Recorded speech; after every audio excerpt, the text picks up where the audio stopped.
Mga mahal kong senior sa Pilipinas, pakinggan nyo ako ngayon. Paano kung sabihin ko sa inyo na ang pagkain pinagkatiwalaan nyo sa loob ng maraming dekada ang pagkain pinakain nyo sa inyong mga anak? Sa inyong mga apo ay maaari palang maging kamatayan sa plato kapag mali ang paraan ng paghahanda? Ang tinutukoy ko ay itlog. Sa loob ng maraming henerasyon, ang itlog ay naging pangunahing pagkain sa bawat bahay sa Pilipinas. Mula sa klasikong pritong itlog na may sinangag, itlog na pula na may kamatis, hanggang sa simpleng nilagang itlog na may asin, ito'y mura, nakakabusog, at pamilyar. Ito ang almusal ng marami. Kahit sa pinakamahirap na panahon, lagit-laging may itlog sa mesa. Pero heto ang nakakagulat na katotohanan, ayon sa mga eksperto tulad ni Frank O'Neill ng Mayo Clinic at mga nutrisyonista mula Harvard. Ang itlog ay kasing lusog lang ng paraan ng pagluto, pag-imbak, at pagkain nito. Kapag tama, ito ay gamot. Kapag mali, tahimik nitong sinisira ang inyong katawan, ang inyong puso, ang inyong utak, madalas walang sintomas hanggang huli na. Kaya manatili kayo hanggang dulo ng video na ito. Dahil ibubunyag ko ang 5 nakatagong panganib ng maling pagkain ng itlog. At pakinggan nyo ng mabuti, ang pang-5 ang pinakanakakagulat sa lahat. Magpapasalamat kayo sa Diyos na natuklasan nyo ito ngayon. Bago tayo magsimula, mag-subscribe muna kayo sa Gintong Sustansya. Ang channel na ito ay katuwang ninyo sa pag-edad ng marangal, para sa mas mahaba, mas malakas, at mas masayang buhay para sa mga senior sa Pilipinas. Simulan natin sa isang bagay na pinagkakasunduan ng lahat ng siyentipiko. Ang itlog ay makapangyarihan. Ang isang malaking itlog ay nagbibigay ng 6 gramo ng protina para sa inyong mga kalamnan. Vitamin para palakasin ang inyong mga buto. Vitamin U12 para protektahan ang inyong mga ugat. Selenium para suportahan ang inyong resistensya. Choline para sa inyong memorya.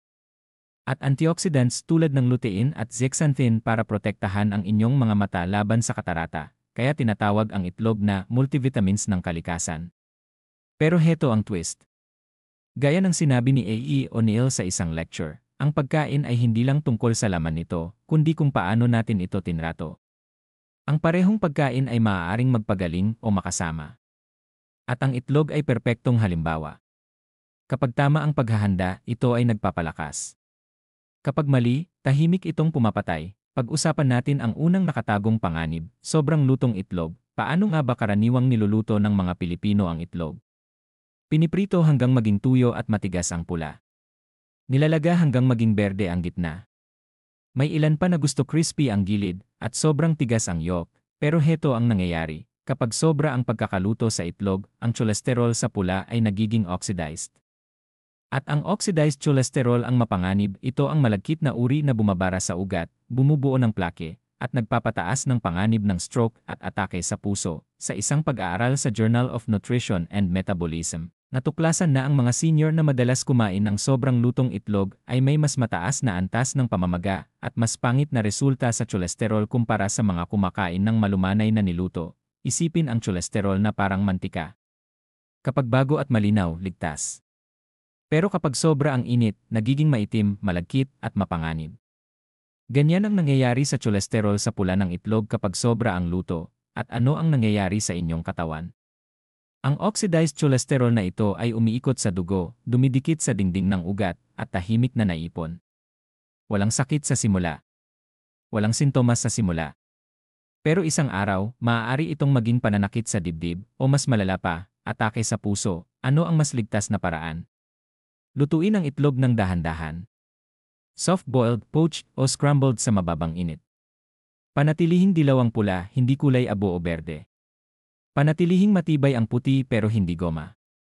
Sa ganitong paraan, nananatiling gamot ang itlog, hindi lason. Mga senior sa Pilipinas, tandaan, huwag lutuin ng sobra ang itlog. Ang kulay abong pula ay mukhang normal, pero iyan ay kamatayan sa plato. At habang natututo kayo, mag-subscribe na sa Gintong Sustansya. Dito namin ibinabahagi ang mga katotohanang hindi sinasabi ng iba, dahil napakahalaga ng inyong kalusugan. Ngayon dumako tayo sa ikalawang panganib, ang mantika at paraan ng pagluluto. Isipin ito, nasa kusina kayo.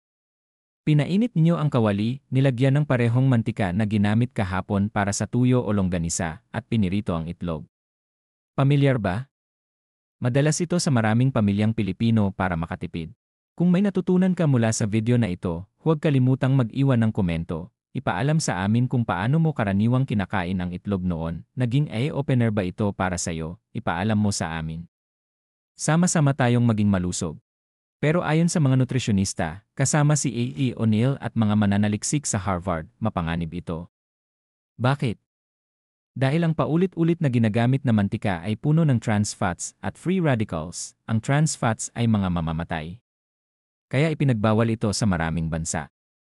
Pinapataas nito ang bad cholesterol, pinapababa ang good cholesterol, at direktang nagdudulot ng sakit sa puso.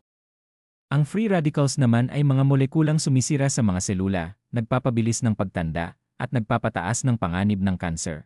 Kaya kapag pinirito mo ang itlog sa maruming mantika, hindi ka lang kumakain ng itlog, lason din ang nilulunok mo. Mas malusog na pagpipilian. Gumamit ng bagong mantika, tulad ng olive oil o coconut oil. Mas mabuti pa, huwag gumamit ng mantika. Pakuluan ng itlog. I-poach. Steam, tandaan, hindi lang ang itlog ang mahalaga, pati kung paano mo ito niluto, at huwag kalimutang mag-subscribe sa Gintong Sustansya. Dahil dito, misyon namin na protektahan ang mga senior Pilipino mula sa mga nakatagong panganib na ito. Ngayon ang ikatlong panganib, hilaw na itlog, may mga senior pa rin na naniniwalang mas malusog ang hilaw na itlog. Siguro napanood nila sa lumang pelikula ang mga atleta na umiinom ng hilaw na itlog para lumakas. May ilan pang naghahalo ng hilaw na itlog sa mainit na kanin o kape, pero ang katotohanan. Mapanganib ang hilaw na itlog, ang hilaw na puti ng itlog ay may proteinang tinatawag na avidin. Hinaharaan nito ang biotin, isang mahalagang bitamina para sa enerhiya, buhok, balat, at mga ugat. Ibig sabihin, hindi lang mababa ang nutrisyon na makukuha mo, ninanakawan pa nito ang katawan mo ng sustansya. Mas malala, ang hilaw na itlog ay may mataas na panganib ng salmonella infection. Ayon sa CISE, libo-libong kaso ng food poisoning bawat taon ay galing sa hilaw o kulang sa lutong itlog. Para sa mga bata o kabataan, baka ilang araw lang ng pananakit ng tiyan. Pero para sa mga senior, maaari itong humantong sa ospital. Para sa ilan, maaaring ikamatay, babala ni A.E. O'Neill. Para sa matatanda, ang akala'y simpleng impeksyon ay maaaring ikamatay. Kaya mga senior sa Pilipinas, pakiusap, huwag uminom ng hilaw na itlog sa smoothie, huwag basagin ito sa kanin, huwag kainin ng hilaw o kulang sa luto. Hindi ito pampalakas, ito ay sugal sa inyong buhay. At muli, pinaalalahanan ko kayo, mag-subscribe sa Gintong Sustansya. Protektahan ang inyong kalusugan sa tamang kaalaman. Ngayon, ang ikaapat na panganib, itlog na maling pinagsasama. Ang itlog mismo, kapag tama ang dami, ay hindi kalaban.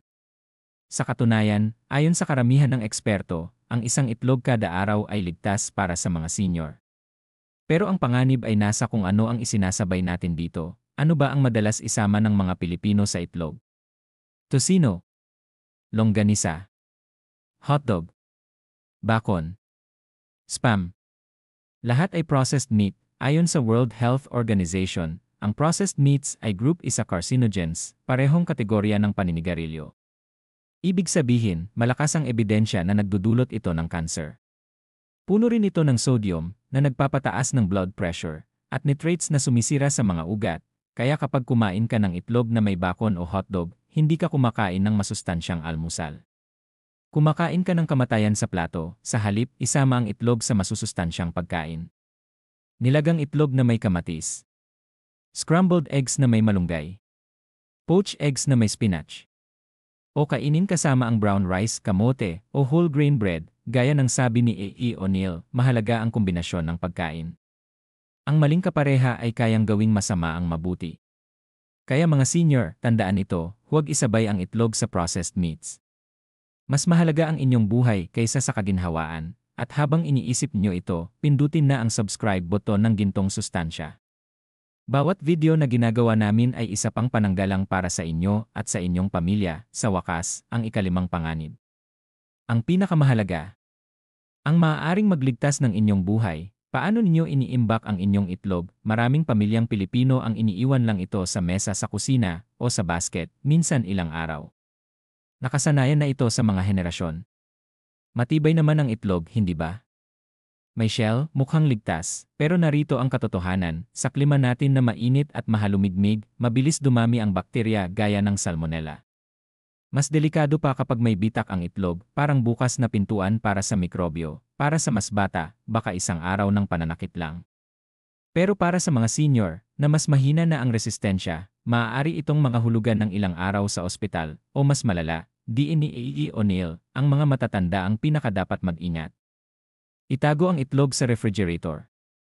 Itapon ang may bitak. At laging maghugas ng kamay pagkatapos humawak ng hilaw na itlog. Ito ang sikreto na madalas hindi pinapansin ng marami. Pero ngayon, alam nyo na. At magpapasalamat kayo sa Diyos na natuklasan nyo ito ngayon, kaya mga senior sa Pilipinas, balikan natin.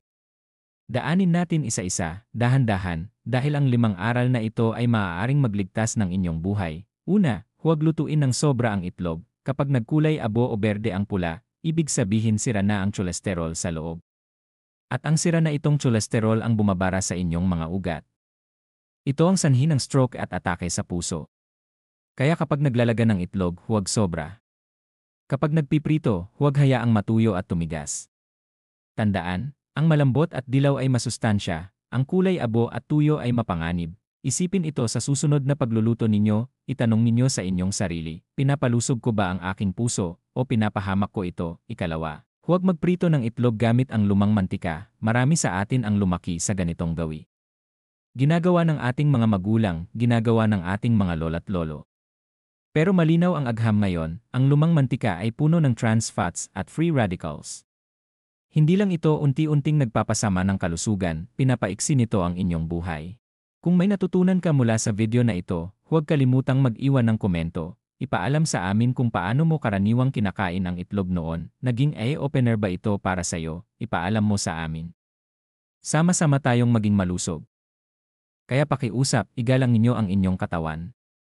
Gumamit ng bagong mantika. Mas mabuti pa, pakuluan o i-poach ang itlog. Magpapasalamat ang inyong puso, at pati ang inyong pamilya. Ikatlo, huwag kumain ng hilaw na itlog, maaaring mukhang ligtas ito, pero sa loob ay maaaring may salmonella, isang mapanganib na bakterya.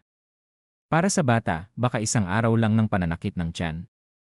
Pero para sa mga senior, maaari itong ikamatay.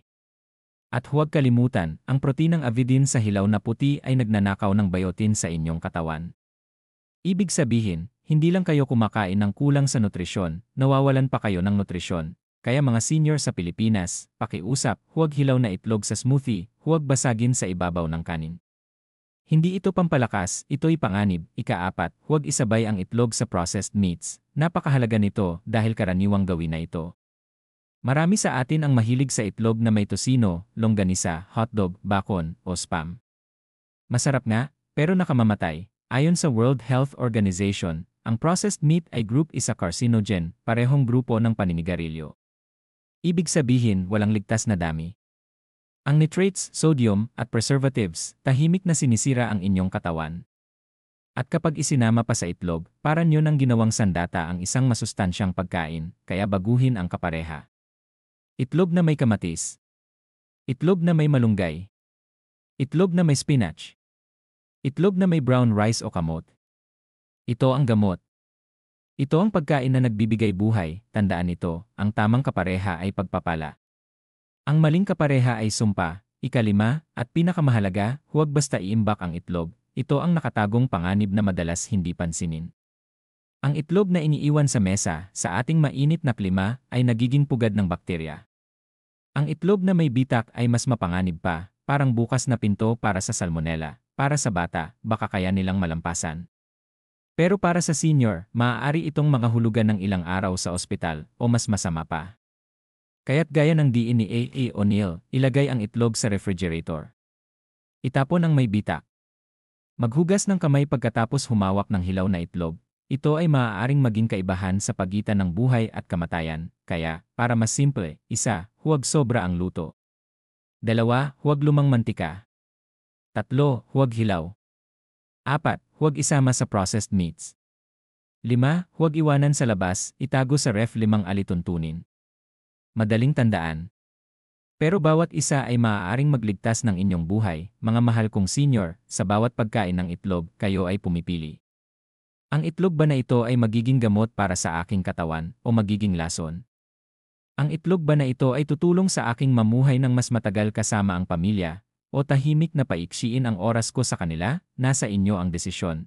At iyan ang dahilan kung bakit namin ginawa ang video na ito para sa inyo. Para sa inyong mga anak, at para sa inyong mga apo na nais kayong makita pa ring malakas, masaya, at puno ng buhay. Kaya kung may natutunan kayo ngayon, mag-subscribe na sa Gintong Sustansya. I like ang video na ito. I share sa inyong mahal sa buhay. Sama-sama nating protektahan ang ating kalusugan, isang pagkain sa bawat pagkakataon, sabay-sabay tayong mabuhay ng mas mahaba, mas malakas, at mas masaya. Mag-ingat kayo, kumain ng tama, at magkita-kita tayo sa susunod na episode.